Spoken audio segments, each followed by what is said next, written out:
আউযুবিল্লাহি মিনাশ শাইতানির রাজিম বিসমিল্লাহির রহমানির রহিম আল্লাহুম্মা সাল্লি আলা নূরিকা ওয়া আলা আলিহি ওয়া আলা কাদিমি ওয়াসাল্লিম মাশরিকি হুব্বে মুহাম্মাদি মাতলাই দেওবানে মা মাতলাই খুরশিদ ইশকি সিনায়ে সুজানে মা। গত পর্বে যেখান থেকে শেষ করেছিলাম তার পরের লাইন থেকে এখন শুরু করছি ইনশাআল্লাহ।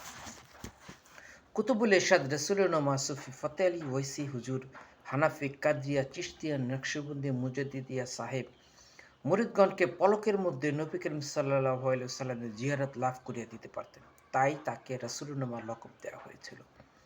শামসুল উলামা হযরত মাওলানা গুলাম সালমানী রাহমাতুল্লাহি সালেহ সাহেব, যিনি তাহার একজন অন্যতম মুরিদ এবং খলিফা ছিলেন, তিনি একদা বলিয়াছেন, একদিন কলিকাতা আলিয়া মাদ্রাসা মুদাররেসে হযরত মাওলানা সাদাত হোসেন সাহেব আমার পীর সাহেবের খেদমতে বসিয়াছিলেন।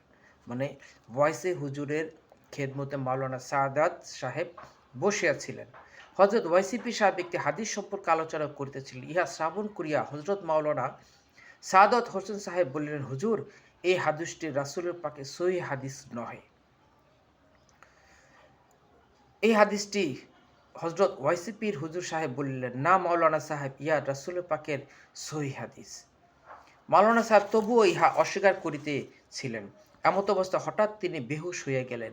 মাওলানা ওয়াইসি পীর হুজুর সাহেবের অন্যতম খলিফা শামসুল উলামা মাওলানা গোলাম সালমান সাহেবকে ইশারা ফরমাইলেন, বাবা, তুমি মাওলানা সাহেবকে তার মাথায় পানিয়া ঢালিয়া হুশে আনো।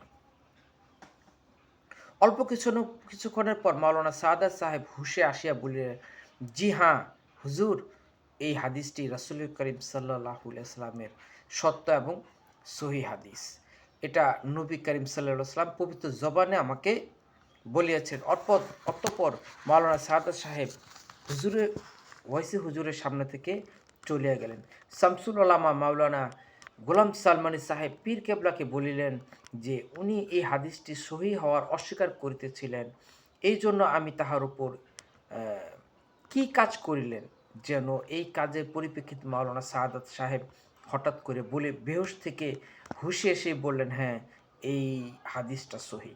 তখন ওয়াইসি পীর হুজুর বললেন, তিনি যখন আমার উপর বারবার অস্বীকার করলেন, ঠিক তখনই তার উপর আমি ইস্তেগফারের ফায়েজ নিক্ষেপ করি। সে ফায়েজের বদৌলতে নিক্ষেপ করে রাসূল করিম সাল্লাল্লাহু আলাইহি ওয়াসাল্লাম জিয়ারত করাইয়া দিলাম। নবী করিম সাল্লাল্লাহু আলাইহি ওয়াসাল্লাম সেই এই বেহুশের মধ্যে তাকে মাওলানা সাদাত সাহেবকে ফরমাইলেন, হে সাদাত হোসেন, আমার আশেক মানে আমার ওয়াইসি যে হাদিসটি সম্পর্কে তোমার সহিত আলোচনা করিতেছিলেন, সেই হাদিসটি আমার সহিহ হাদিস। ইহা শ্রাবণ করিয়া মাওলানা সাদাত হোসেন উক্ত হাদিসটি সহিহ হওয়া স্বীকার করিয়া লইলেন।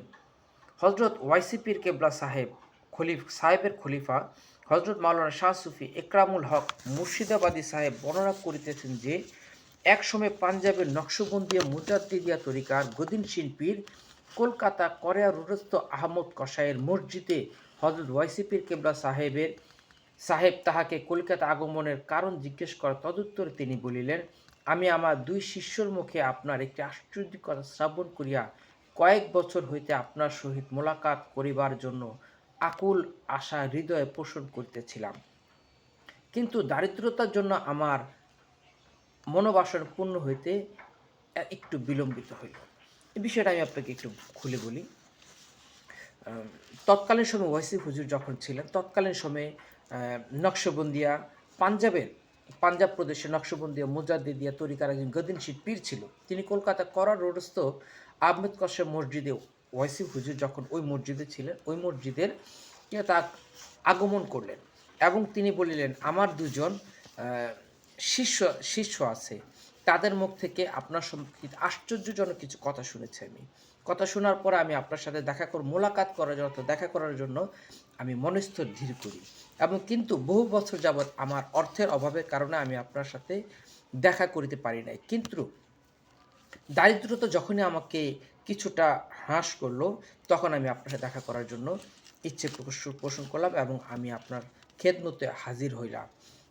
এক সময় আমার দুই শিষ্য আপনার খেদমতেও হাজিরা ছিল এবং তাহারা শুনিয়াছিলেন যে আপনি মুরিদগণকে পলকের মধ্যে নবী করিম সাল্লাল্লাহু আলাইহি ওয়াসাল্লামের জিয়ারত করাইয়া দিয়া থাকেন। আসলে কি এটা ইহা সত্যি? তখন ওয়াইসি হুজুর বললেন, একসময় এই মসজিদে আমার শিষ্যদের আপনাকে বলেন যে, আপনি নাকি মুরিদগণকে নবী করিম সাল্লাল্লাহু আলাইহি ওয়াসাল্লাম জিয়ারত করায় দিয়া থাকেন। তদুত্তরে আপনি বলেন, হ্যাঁ, আপনারা যদি এরাদা করেন তাহা হইলে এক নিয়তে আমার ওসিলা ধরিয়া বসুন।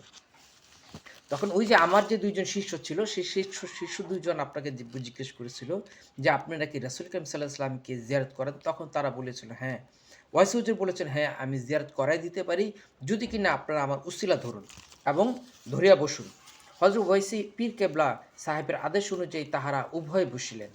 কাহারা বসিলেন? ওই যে ২ জন, যে পাঞ্জাব প্রদেশের যে ২ জন, যে পীরের যে ২ জন শিষ্য মানে মুরিদ, তাহারা ওয়াইসি হুজুরের সামনে বসিলেন। হযরত ওয়াইসি পীর কেবলা সাহেবের আদেশ অনুযায়ী তাহারা উভয়ে বসিলেন।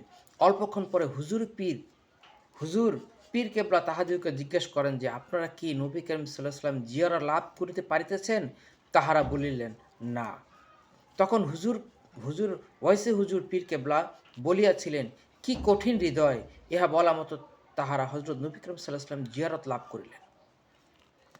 আমি আমার শিষ্যদ্বয়ের নিকট শ্রাবণ করিয়া হুজুরের সহিত মোলাকাত করিবার জন্য অত্যন্ত ব্যাকুল ছিলাম।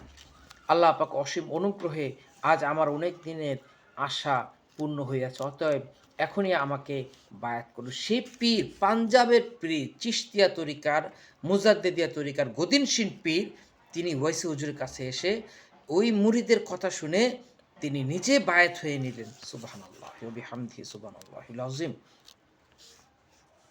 হযরত ওয়াইসি পীর কেবলা সাহেব বলিলেন যে, আমি আপনাদের দরবারে একটি নগণ্য গোলাম, ইহা আমি বেয়াদবি মনে করি। খোরাসানের পীর সাহেব হযরত ওয়াইসি পীর কেবলা সাহেবের সঙ্গে ১৬ দিন থাকার পর একদিন খাওয়ার সময় বিনীতভাবে বলিলেন, আমি যে উদ্দেশ্যে আসিয়াছিলাম তাহা কি পূর্ণ হইবে না? তাহার এই কথা শ্রবণ করিয়া ওয়াইসি পীর কেবলা সাহেব ঝুঁটা হাত তাহার পৃষ্ঠের উপর রাখিয়া ইরশাদ ফরমাইলেন, আচ্ছা, আমি আপনাকে আমার সেলসালা দাখিল করিয়া লইলাম। বিষয়টা হচ্ছে, ওই যে পাঞ্জাব প্রদেশের যে পীর, তখন আসার পরে তাকে বায়াত করেন নাই। ওয়াইসি হুজুরের একটা নিয়ম ছিল, তিনি আসলেই কখন কাউকে বায়াত করতেন না। সরাসরি বায়াত করতেন না, তাৎক্ষণিক বায়াত করতেন না। তার পরীক্ষা নিতেন। বলতেন, "বাবা কালকে আসো", বলতেন, "বাবা পরশুদিন আসো", ২ দিন, ৩ দিন, ১ সপ্তাহ, ১৫ দিন ঘুরাইতেন। তারপর তিনি বায়াত বায়াত করতেন। তো ১৬ দিন পর একসাথে খাবার খাওয়ার সময় যখন ওই যে গদিনশীল পীর একসময় বললেন যে, "এখনো কি আমার বায়াত হওয়ার সময় হয়নি?" তখন খানা খাচ্ছিলেন ওয়াইসি পীর কেবলা যান। তখন তিনি অর্ধেক খাবার রেখে, যে খাবারের যে হাত দিয়ে, ডান হাত দিয়ে খাবার খেতেন, ওই ডান হাতেই তাহার হাতে রাখিয়া বললেন, "হ্যাঁ, আজকে থেকে আমি আপনাকে আমার সিলসিলা অন্তর্ভুক্ত করিয়া নিলাম।" ইহা থেকে বোঝা যায় ওয়াইসি হুজুর তাৎক্ষণিকভাবে কাউকে মুরিদ করিতেন না। এখন তো অনেক পীর মাশায়েখ আছে যারা আ মুরিদ হওয়ার জন্য আসলেই সঙ্গে, সঙ্গে মুরিদ করিয়া লন। কিন্তু আসলে কামেল পীর ও মুর্শিদগুলি এমনটাই ছিলেন। তারা কখনোই কাউকে হঠাৎ করিয়া মুরিদ করিতেন না। তাহাদের আদব দেখতেন, তাহাদের খাসিয়ত দেখতেন, তাহাদের চলাফেরা দেখতেন, তাহাদের ভক্তি দেখতেন, ভালোবাসা দেখতেন, সম্মান দেখতেন। অনেক কিছু দেখার পরে, কারণ মুরিদ হইবার আগে পীরকে যাচাই করিয়া নাও। মুরিদ হওয়ার পরে পীরকে আর যাচাই করার সুযোগ থাকে না। ঠিক তেরকমভাবে মুরিদকে যাচাই করার প্রয়োজন হইয়া থাকে। যেরকম মুরিদের ভক্তি কিরকম, মুরিদ কেন আসছে আমার কাছে? মুরিদ কি আল্লাহ এবং আল্লাহর রাসূল পাওয়ার জন্য আসছে? নাকি দুনিয়াবি কিছু পাওয়ার জন্য আসছে? আসলেই দুনিয়াবি তো চায়, সকলেই চায়। আসলে দুনিয়াবি চাওয়ার সাথে, সাথে অ্যা অ্যা আল্লাহ এবং আল্লাহর রাসূলকে পাওয়াটাও এটা একটা প্রয়োজনীয় দরকার। আ যেরকম আল্লাহ এবং আল্লাহর রাসূল ছাড়া যেরকম অ্যা জীবন আ জীবন চলতে গেলে জীবনটাও প্রয়োজন, আল্লাহ এবং আল্লাহর রাসূলও প্রয়োজন, সবই প্রয়োজন।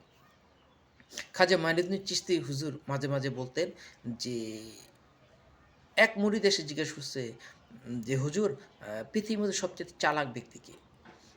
আর তখন বলছিল, "পৃথিবীতে সবচেয়ে বোকা ব্যক্তি কে?" তখন মাইনুদ্দিন চিশতি হুজুর বলেছিলেন, "পৃথিবীতে সবচাইতে চালাক বস্তু সে, যে কিনা আল্লাহ এবং আল্লাহ রাসূলকে অ্যা খুঁজে পায়। সে সবচাইতে চালাক। আর সবচাইতে বোকা ব্যক্তি কে?" তখন মাইনুদ্দিন চিশতি হুজুর বলেন, "পৃথিবীর সবচাইতে বোকা ব্যক্তি সে, যে দুনিয়াতে থেকে আখিরাতও চায় এবং দুনিয়াও চায়।" আসলে আমাদেরকে আল্লাহ তাআলা দুনিয়া তো চাইতেই হবে। দুনিয়াতে না থাকলে তো আর হয় না। এবং আল্লাহ এবং আল্লাহ রাসূলকে চাওয়ার মতো আমাদের দিলের মধ্যে সেই চাহিদা, সেই আ ভালোবাসা, সেই ত্যাগ সবকিছু যেন আল্লাহ তাআলা আমাদের হৃদয়ের মধ্যে নূর ঢেলে দেয়। আমরা যেন আল্লাহর নৈকট্য এবং আল্লাহর হাবিবের নৈকট্য অর্জন করতে পারি। সেই আশা ব্যক্ত করেই আজকের মতো বিদায় নিলাম। ভালো থাকেন, সুস্থ থাকেন। আ আমি আপনাদের জন্য এবং আপনার পরিবারের জন্য দোয়া করি। আপনারাও আমার জন্য এবং আমার পরিবারের জন্য দোয়া করবেন এবং আমার নেক হায়াতের জন্য দোয়া করবেন যেন আমি যেন ওয়াইসি হুজুরের এই প্রেমময় জীবনী আপনাদের সামনে পড়ে শোনাতে পারি এবং আমার যদি কোনো ভুল, আমার যদি কোনো বেয়াদবি হয়ে থাকে আপনারা নিজ গুণে আমাকে মাফ ক্ষমা করে দিবেন এবং আমার জন্য দোয়া করবেন। ভালো থাকেন, সুস্থ থাকেন। আসসালামু আলাইকুম ওয়া রাহমাতুল্লাহ।